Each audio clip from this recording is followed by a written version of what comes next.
यदि शीघ्र ही मेरे परिवारजनों की मूर्छा नहीं टूटी तो मैं भी ये संसार त्याग दूंगी। माता, नहीं।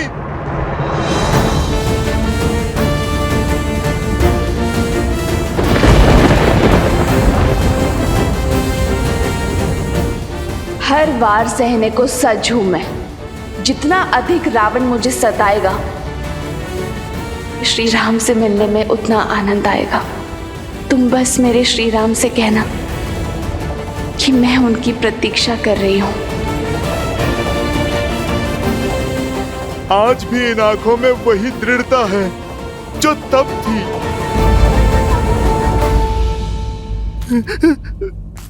माता, माता रुक जाइए।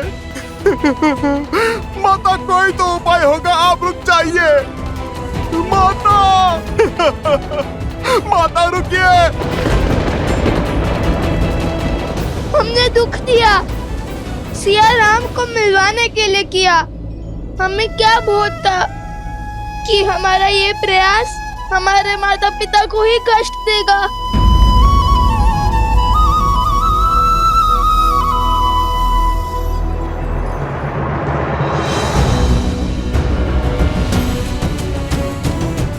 माता, माता, माता।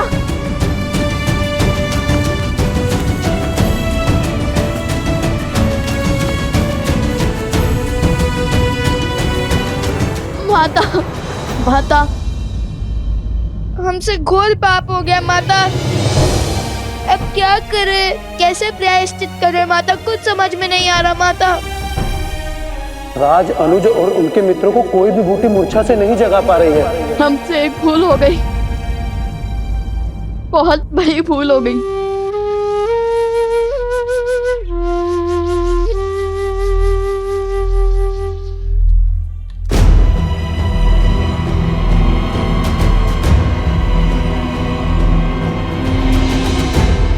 माता, माता, माता, माता, माता। माता, जीवन में जब भी हम किसी संकट में घिरे हैं तो आप ही ने हमें उचित मार्ग दिखाया है। हमारी समस्या का समाधान हमें सुझाया है। उचित और अनुचित का भेद भी तो आप ही से सीखा है माता।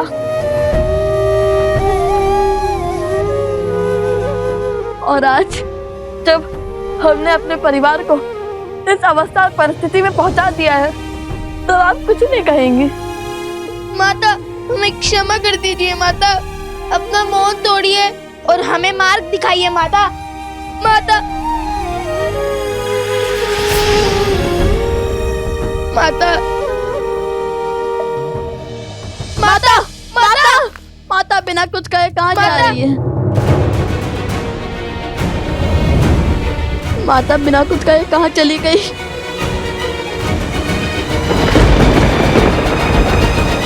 हनुमान जी, हनुमान जी, हनुमान जी।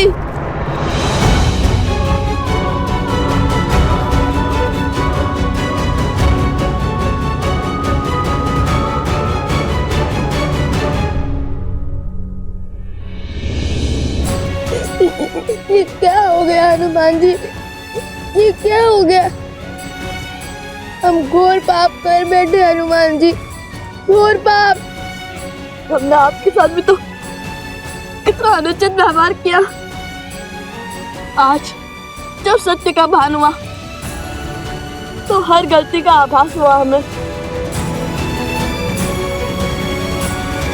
हमें क्षमा कर दीजिए हनुमान जी।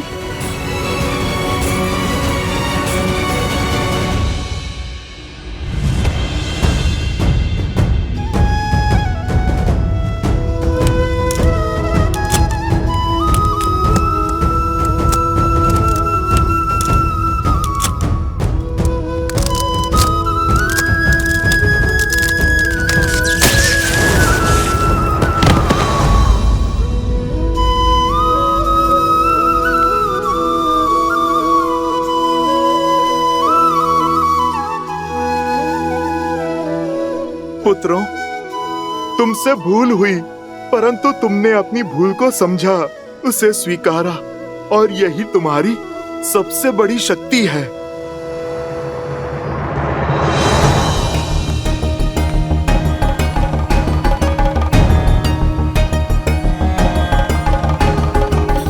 वन देवी,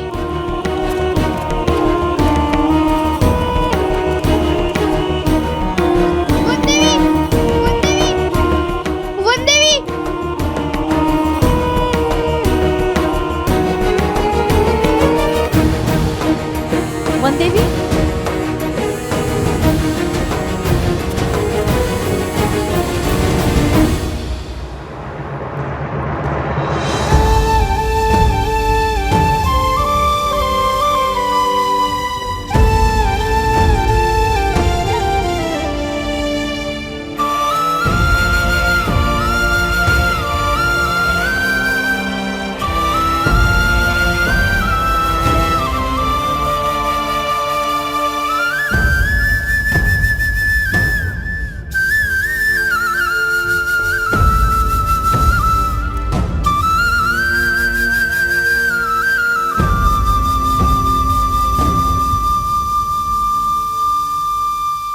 इस समय, इस क्षण क्या उचित, क्या अनुचित, कुछ समझ नहीं आ रहा है। किंतु केवल इतना जानती हूं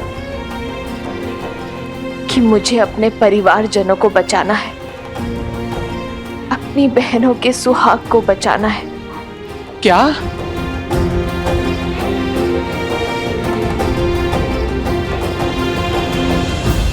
अब मैं जिस तप का आरंभ करने वाली हूं, जिस तपस्या के लिए मैं अपनी आंखें बंद करने वाली हूं, वो अब केवल तब खुलेंगी जब मेरे कानों में मेरे परिवारजनों के ठीक होने का समाचार मिलेगा। और यदि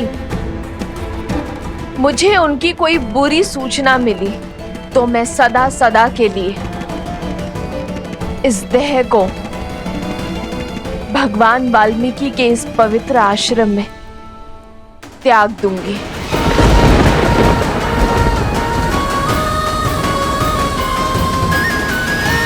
भैया, सुना आपने?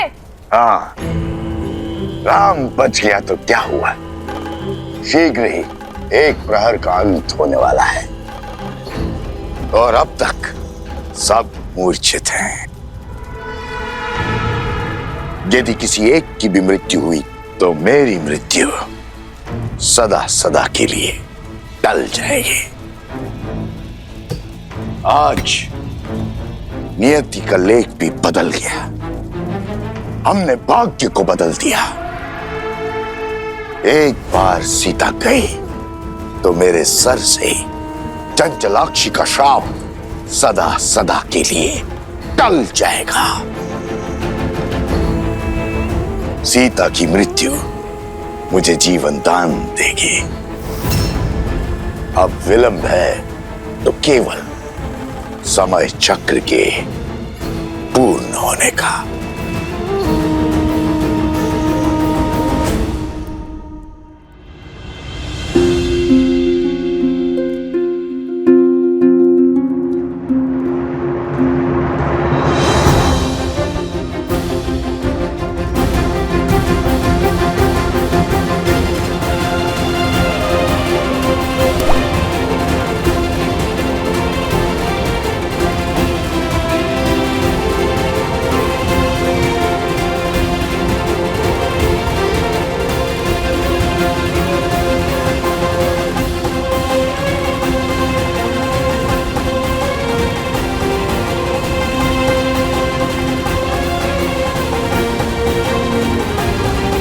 सूर्यास्त के साथ ही एक पहर का अंत हो जाएगा।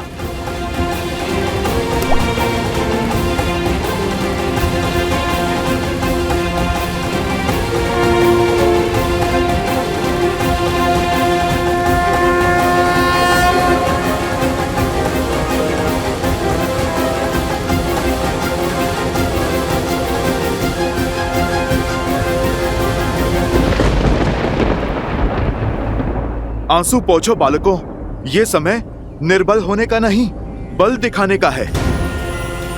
यदि समय चक्र के शेष होने के कारण मेरी माता पर आंच आएगी तो मैं आज सूर्य अस्त ही नहीं होने दूंगा।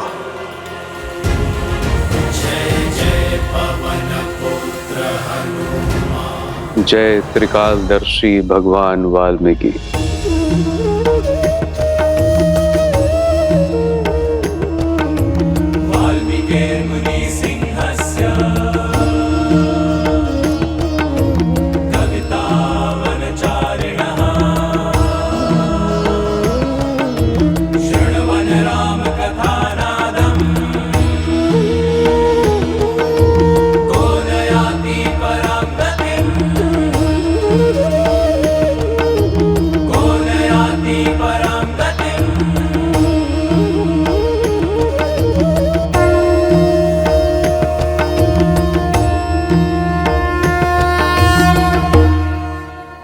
सूर्य कैसे रोकेंगे हनुमान जी, बालपन की भांति?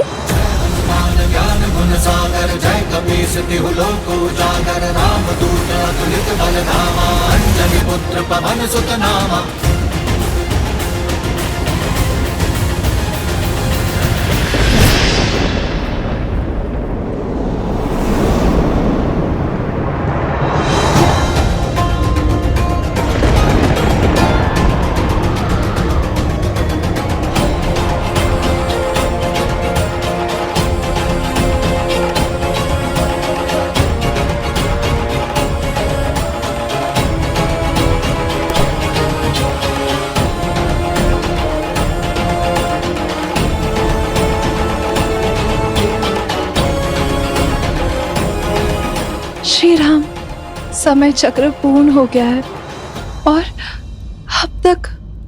निराश मत हो उर्मिला, व्यक्ति का अंत उसके प्राण जाने से नहीं, जीवन की आशा जाने से होता है। यदि मैं श्वास ले रहा हूं तो लक्ष्मण के भी प्राण नहीं छूट सकते। विश्वास रखो उर्मिला।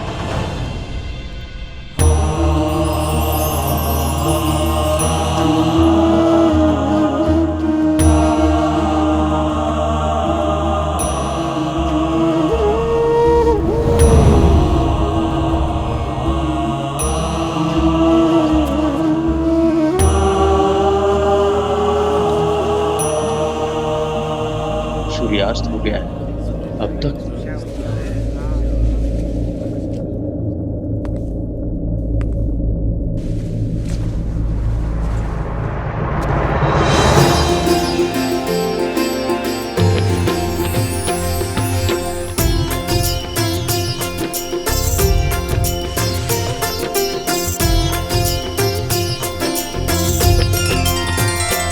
भगवान वाल्मीकि की, भगवान वाल्मीकि की, भगवान वाल्मीकि की।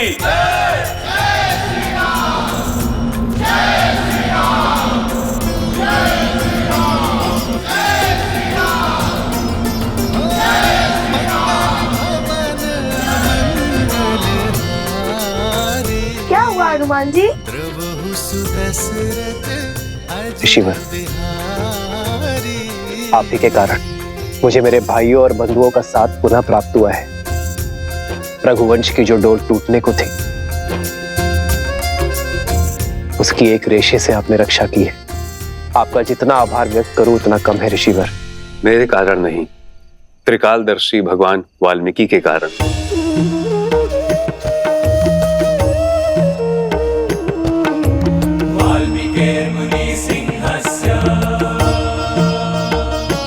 त्रिकालदर्शी भगवान वाल्मीकि, आपका यह आभार रघुकुल सदा स्मरण रखेगा।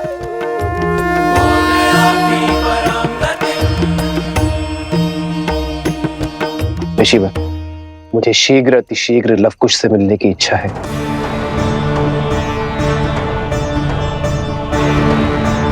ऋषिवर, विनती है मेरी, मुझे लवकुश के पास ले चलिए। किंतु भगवान वाल्मीकि की इच्छा कुछ और है। अश्वमेध यज्ञ पूर्ण होने के मुहूर्त में समय कम शेष है। वो चाहते हैं कि आप पहले अश्वमेध यज्ञ पूर्ण करें। धर्म और अयोध्या के मान के लिए अश्वमेध यज्ञ अति आवश्यक है। रहा प्रश्न लवकुश का, तो शीघ्र ही भगवान वाल्मीकि स्वयं उन्हें लेकर आपके समक्ष अयोध्या पधारेंगे। जैसी भगवान वाल्मीकि की इच्छा। ऋषिवर, आपने बहुत बड़ा उपकार किया है हम पर। आप भी शीघ्र अयोध्या पधारें और हमें सेवा का लाभ दें। अवश्य महाराज।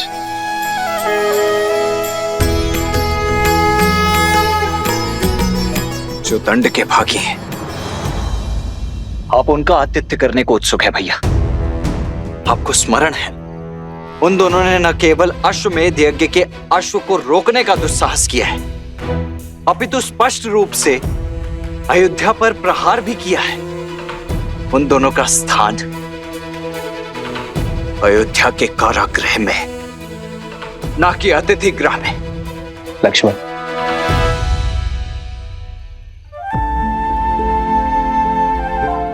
आज फिर अपनी क्रोध की अग्नि में अपने विवेक की आहुति दे बैठे। किंतु मित्र, लक्ष्मण भैया का रोष उचित है।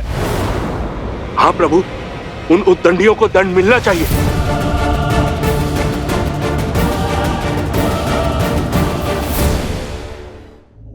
वानर युवराज का मत उचित है। हाँ महाराज, अयोध्या के अपराधियों को दंड मिलना चाहिए। अयोध्या के अपराधियों को दंड मिलना चाहिए।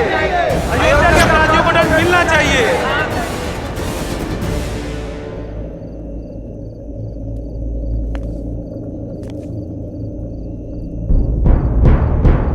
आप सभी शांत हो जाइए।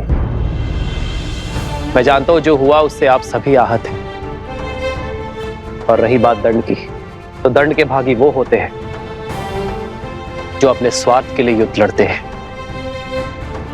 मैंने उन दो बालकों जैसा योद्धा कभी नहीं देखा जिनके युद्ध का आधार ही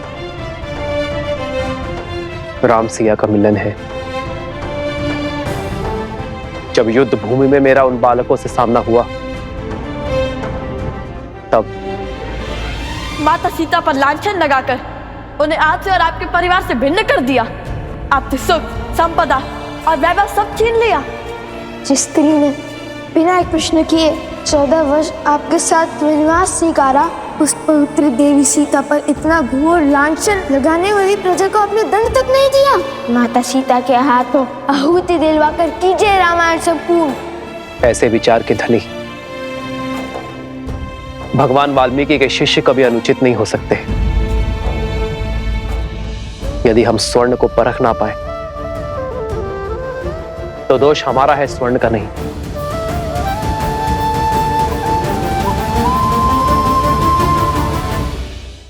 भैया, यदि उनका लक्ष्य इतना शुभ और विचार इतने शुद्ध है तो हमें उनसे क्षमा मांगनी चाहिए भैया। भूल तो हमसे भी हुई है, बिना उनकी बात को समझे हमने उन पर प्रहार कर दिया। भूल ना तुमसे हुई है ना उनसे। तुम अपना धर्म निभा रहे थे और वो अपना धर्म निभा रहे थे। किंतु मैं उनसे मिलकर ये जानना चाहता हूं कि दो अपरिचित बालकों का सीता और मुझसे इतना लगाव कैसे हो गया कि वो अपने प्राण तक दांव पर लगाने से पीछे नहीं हटे। ये साधारण घटना नहीं है भरत, इसमें अवश्य ही कोई असाधारण बात छुपी है जिसका पता हमें भगवान वाल्मीकि के अयोध्या आगमन पर होगा। मुझे प्रतीक्षा उस क्षण की है जब भगवान वाल्मीकि लवकुश को अयोध्या लेकर आएंगे।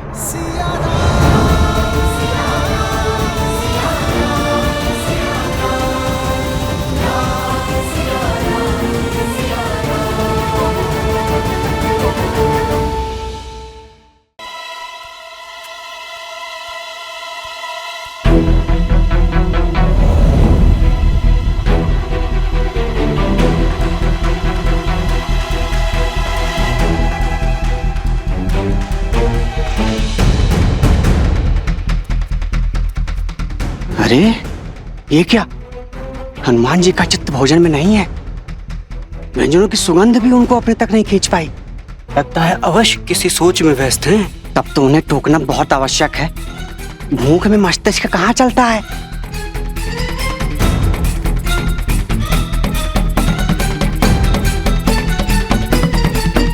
हनुमान जी, भोजन सज है। आप हनुमान जी, हनुमान जी।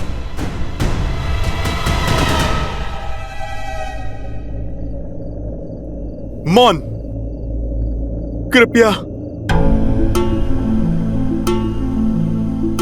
देख नहीं रहे मैं कैसी चिंता में खोया हुआ हूं? आप भोजन वहां रख दीजिए। भोजन में भी ध्यान नहीं। लगता है समस्या गंभीर है। कहीं युद्ध शेष तो नहीं है।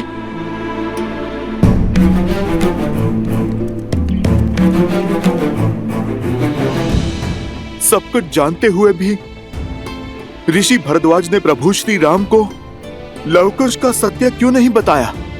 उन्होंने क्यों नहीं कहा कि माता सीता यही हैं? भगवान वाल्मीकि के आशीर्वाद से प्रभु श्री राम का माता सीता से मिलन क्यों नहीं करवाया? प्रभु को कितनी प्रसन्नता, कितना सुख मिलता ये जानकर कि अभी अभी वो जिनकी प्रशंसा के पुल बांध रहे थे वो उन्हीं के पुत्र हैं।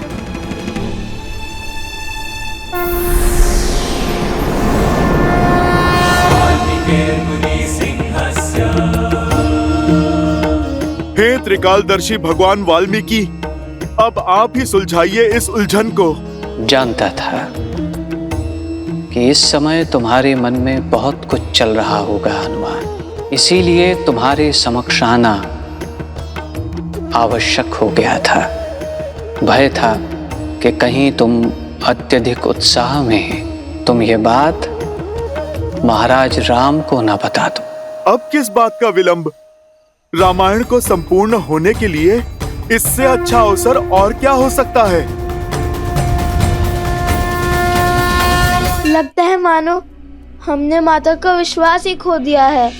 मैंने तो कहा था कि हनुमान जी को हमेशा शुभ होने का संदेशा हुआ है, किंतु माता है कि हमारी बात ही नहीं सुन रही। और न जाने ये ऋषि भारद्वाज कहाँ रह गए। क्या करे भैया, शिविर की ओर चले? नहीं कुश, हम भगवान वाल्मीकि की आज्ञा से आश्रम में आए थे, तो उनकी बिना अनुमति के हम बाहर भी नहीं जा सकते। किंतु हमने शीघ्र ही कुछ नहीं किया तो? तुम्हें जो करना था कर चुके। ऋषिवर, भगवान वाल्मीकि को जो करना था उन्होंने कर दिया। अर्थात?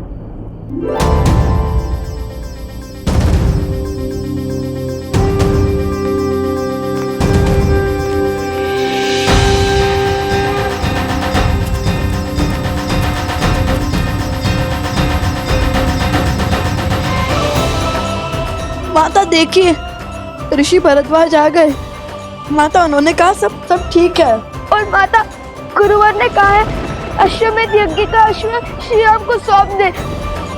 माता, हमने अपनी हट छोड़ दी। माता, माता, माता आंखें खोलिए ना। माता, हमसे बात कीजिए। जो भूल हमसे अज्ञातवश हुई है उसे क्षमा कर दीजिए। माता, माता हमसे बात कीजिए। तब तोड़िए ना माता। माता,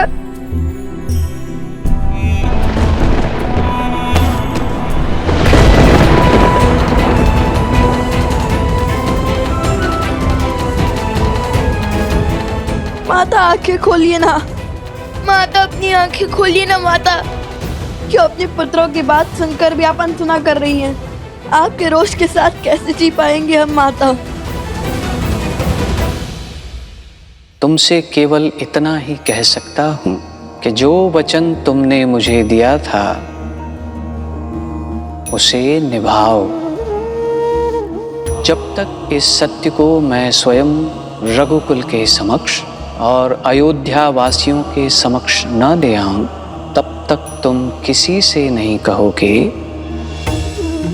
कि लव और कुश रघुकुल के ही वंशज हैं। ठीक है भगवान वाल्मीकि, आपकी इच्छा के पीछे अवश्य ही कोई बहुत महत्वपूर्ण साथ छिपा होगा। आप निश्चिंत रहें, ये राम भक्त हनुमान अपना वचन अवश्य निभाएगा।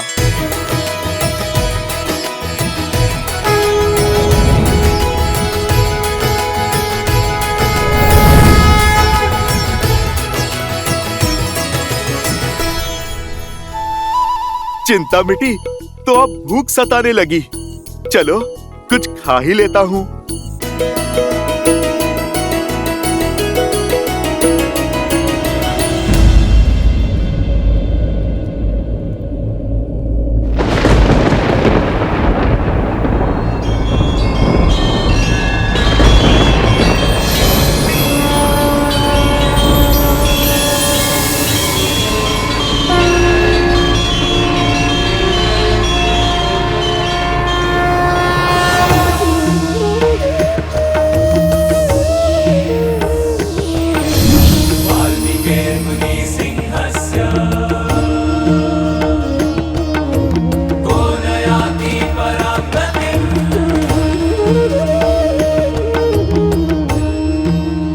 आंखें खोलो सीता।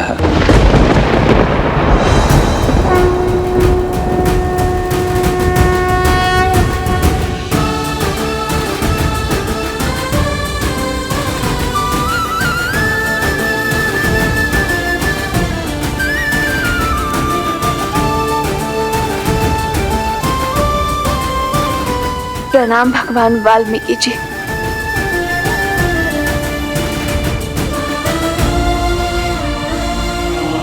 सभी स्वस्थ हैं। महाराज राम अपना अश्वमेध यज्ञ पूर्ण करने के लिए कल अश्व लेकर चले जाएंगे।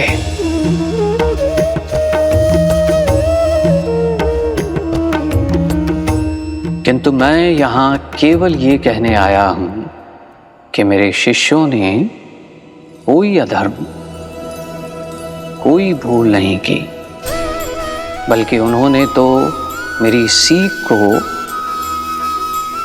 और आगे बढ़ाया है। अयोध्या में जो लोक अपवाद फैला, जिसके परिणाम स्वरूप अयोध्या वासियों ने अपनी ही महारानी पर लांछन लगाए और जिनके सत्य होने का कोई प्रमाण नहीं मिला। मैं मर्यादा पुरुषोत्तम राम नहीं हूं। मैं ऐसी स्त्री को नहीं अपनाऊंगा जो किसी अन्य पुरुष के साथ रहकर आई हो।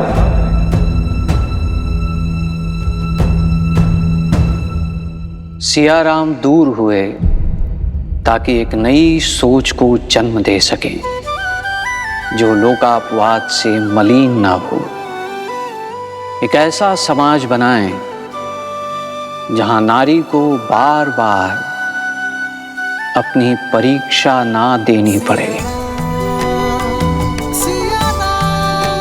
और वो सोच अधूरी रही। लवकुश ने यही सोच पूर्ण करने के लिए जो कुछ भी किया वो धर्म सम्मत भी है और नीति सम्मत भी। तुम्हें तो गर्व होना चाहिए कि ये न जानते हुए भी कि सीता ही उनकी माता है। लवकुश, एक नारी के सम्मान के लिए संसार के सर्वश्रेष्ठ धनुर्धर और महान योद्धाओं के विरुद्ध भी खड़े होने में भयभीत नहीं हुए।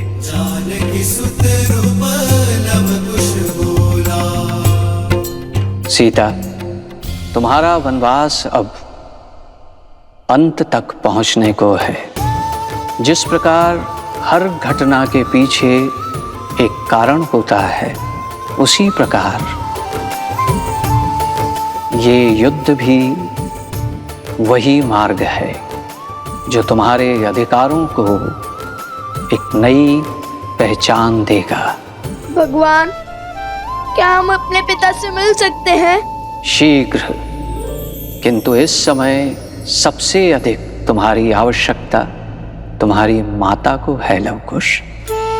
क्योंकि अब तक तुम जो युद्ध लड़ रहे थे वो महारानी सीता के लिए था, परंतु अब तुम्हें अपनी माता के अधिकार के लिए लड़ाई लड़नी होगी।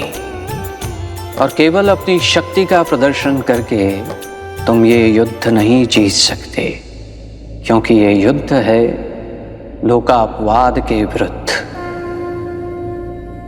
असुरी सोच के विरुद्ध जो अयोध्या वासियों के मन में घर कर चुकी है। और बुरी सोच को केवल शुभ सोच ही उचित कर सकती है। तुम दोनों को अयोध्या वासियों की नारी को लेकर जो हीन सोच है, जो नारी को एक समान अधिकार नहीं देती है, उनके मन में नारी के लिए सम्मान जगाना होगा। इस युद्ध में विजय शक्ति से नहीं बल्कि बुद्धि से होगी, ताकि अयोध्यावासी लोक अपवाद से उबरकर सीता से क्षमा मांग सके। सीता ही नहीं बल्कि पूरी नारी जाति का सम्मान करना सीख सके। और जब ये कार्य पूर्ण होगा तब होगी रामायण संपूर्ण। स्मरण रहे, ये दायित्व बहुत बड़ा है लवकुश।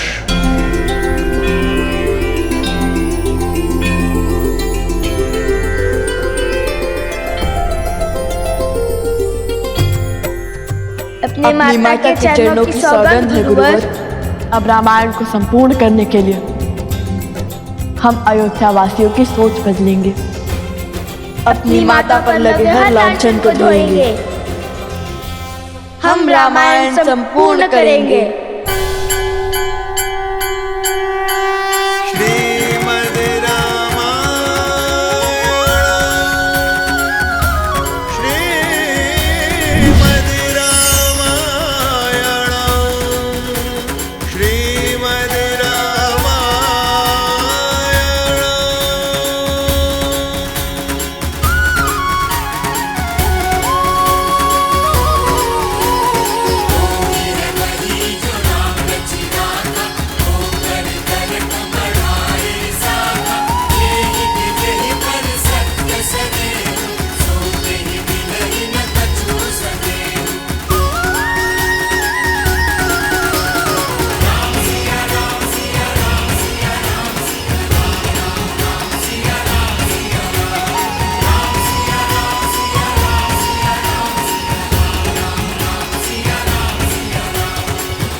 खुद में न जाने मैंने क्या क्या कह दिया।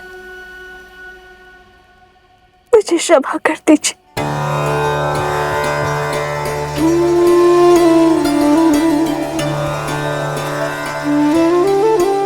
ऋषिवर, आपके मौन का कारण समझ गई हूं मैं। मुझे क्षमा कर दीजिए। देवी, अंत भला तो सब भला। देवी सीता और लवकुश का सत्य आश्रम तक ही सीमित रहे। ये बात आश्रम से बाहर ना जाने पाए।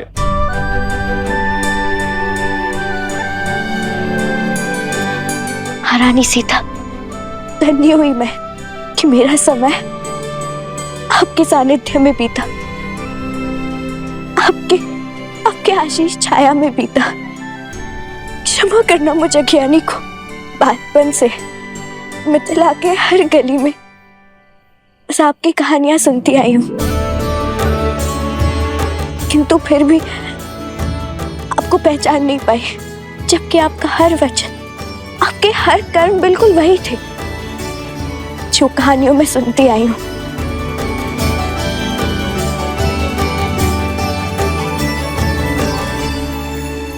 अरे, जब हम नहीं पहचान पाए तब आप कैसे पहचानती? हमारी माता जो ठान लेती है वो करके ही दिखाती है, बिल्कुल हमारी भांति, है ना माता?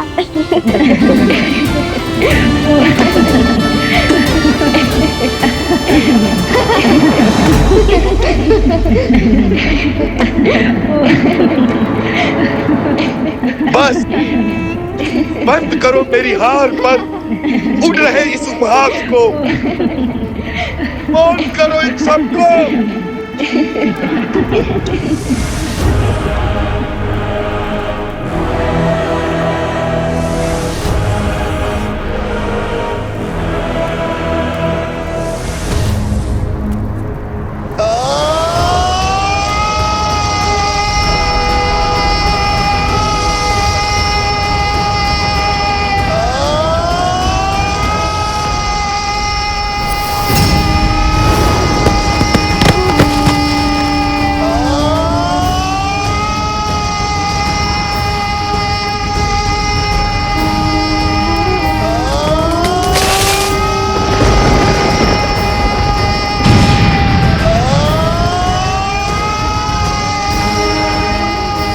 रोकिए इन्हें, इनका क्रोध हर सीमा पार कर रहा है।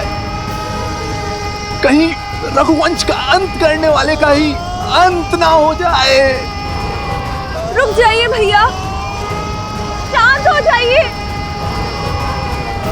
शांत हो जाइए भैया, शांत हो जाइए भैया, शांत हो जाइए।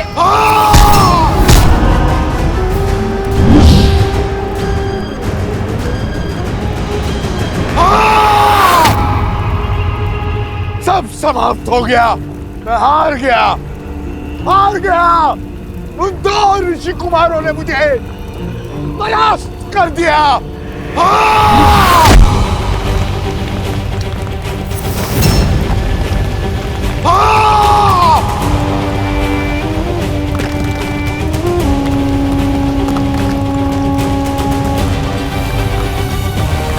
चलिए चलिए यहाँ से।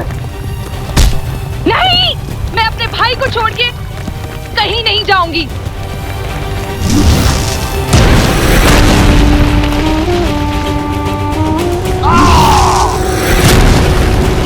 शांत हो जाइए भैया। क्यों? ताकि अपना उपहास बना सकूं। हंसो, तुम भी हंसो मेरी हार पर। और आप अश्वमेध यज्ञ को पूर्ण करने के लिए कल अश्व ले जाएगा, महान बन जाएगा, बिना जीते विजेता बनेगा। और मैं यार को अपनी हार का उत्सव देखने अपने वंशजों को क्या मुख दिखलाऊंगा मैं। क्रोध और अहंकार में दशानन रावण ने अपना अंत कर दिया था भैया, और अब यदि हमने ये युद्ध बुद्धि से नहीं लड़ा तो हम भी हार जाएंगे भैया। रुक जाइए, अपने आप को विचलित करना बंद कर दीजिए भैया। अब लड़ने को बचा क्या है शूर्पणखा? बोला, भारतवर्ष पर राज करने वाला है, सीता की प्रतिज्ञा का अंत होने वाला है। लंकुश अयोध्या की प्रजा की सोच बदलने चले, मैं कुछ नहीं कर पाया, हार गया मैं। हार तब होती है जब व्यक्ति प्रयास करना बंद कर देता है भैया। मार्ग अभी बाकी है, अश्वमेध यज्ञ अभी पूर्ण नहीं हुआ है भैया। और लवकुश अभी तक अयोध्या नहीं पहुंचे हैं भैया। सोचिए भैया, यदि लवकुश अयोध्या पहुंचे ही ना तो